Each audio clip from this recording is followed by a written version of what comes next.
Please tell us what you have been researching for your piece of storytelling theatre. For our first piece, we researched Hans. It's about a hedgehog, which is pretty much no one likes.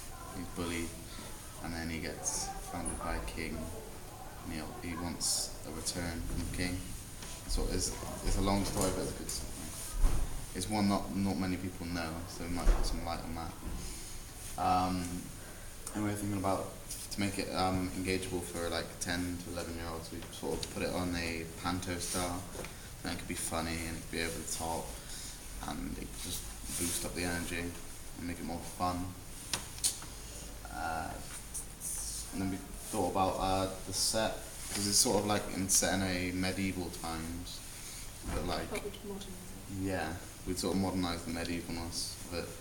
We didn't like have the usage of like smartphones and whatnot, and make it funny, make it relatable to 11-year-olds and whatnot. We also thought about costumes, so if we went for a panto style, we'd want like over-the-top costumes to represent the characters. Cool. What does it say about characters there? What potential have the characters got? Characters, well, we literally wrote down the characters, what characters are in it. We got Hedgehog Hans, his parents, and like the royal court, which is pretty much the three main aspects of it. And how would the costumes, like, say if there's a king, we'd give him a crown to represent the king, and obviously whatnot. And the moral of the story of the hedgehog story is that it's like you're not looking at the hedgehog, you're looking at the beauty within the hedgehog.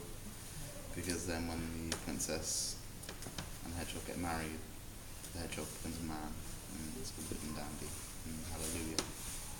Yeah. Brilliant. Thank you very much. So do you guys want to quickly ask any questions you've got about this specific story for the target audience? You touched a bit on panto. I'd like to know more like your style of characters. Obviously over top's the main thing, but like what journey they can take. It's quite a linear story, so it's like this happens, then this happens, and this happens. Which if we try to do it punch drunk, it's hard because we can't really follow a different person. You could probably follow the hedgehog around, but his story. And while the king is in another room, he's not really doing anything. You don't really hear anything about him. So I think it'd be harder to follow the story if it was in Punch. Yeah. But panto, we have a set structure, which I think would work. Cool, thank you. David, do you have any questions? Do you want me to come back to you? Yes. Chloe? You don't have any questions? Not at all? No, they covered it pretty well. Okay, I've got some questions, and I want you guys to try and think of one while I'm asking one. Just think about the potential for the piece. So, what is it in the story that actually happens that you think the kids would engage with? I know you're speaking about the moral, but is there any actual action that happens in the story that you think they would find exciting to watch? I think like some of the kids could relate to like being like down with the boy actually being a hedgehog.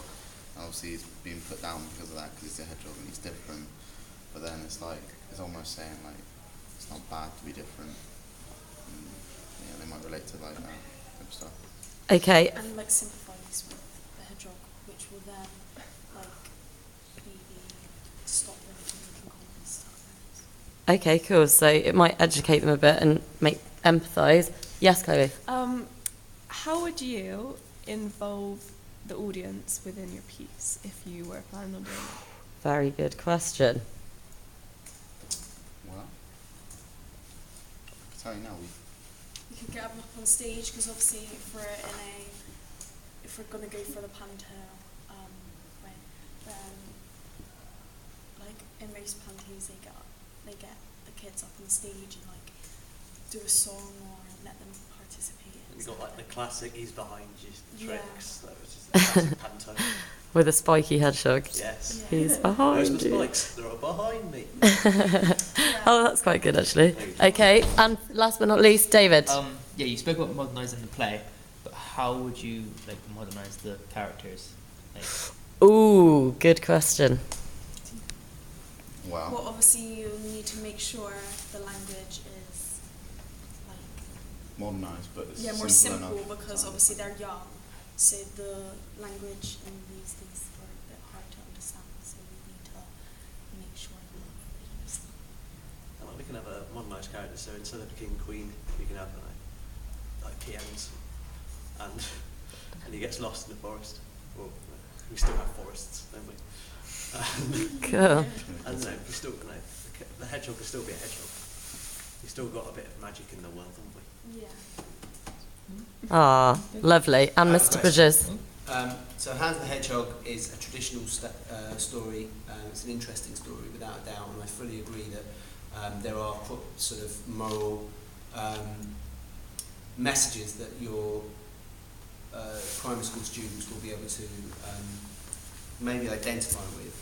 However, quite often those are kept if you're just going to tell that story. How are you going to ensure that the students who you're performing to walk away having had that question and answer session, that whole idea about acceptance and being bullied for being different, and that they're not just thinking about a half hedgehog boy riding off on a rooster or any of those silly elements of the story? How are you going to make sure the message comes across? Sure. I'll go first. We could sort of include it into the panto bit and be like, oh, should we forgive him? Yeah. Or what stuff like that, and get their opinion on it. Okay. And then even if they say no or whatnot, then we sort of say, well, no, that's wrong. We should do and whatnot. We can actually talk to the kids after as the characters, and say, I went through this journey. Well, how would what would you do in my shoes? See what they would do. There's loads of ways you can get them involved. You could give them like bits of paper before they come in to write things down on, and then you could include that as like a bit of verbatim, on their opinions on things, and see if it changes throughout the show. But yeah, anyway, well done guys. Thank you very much.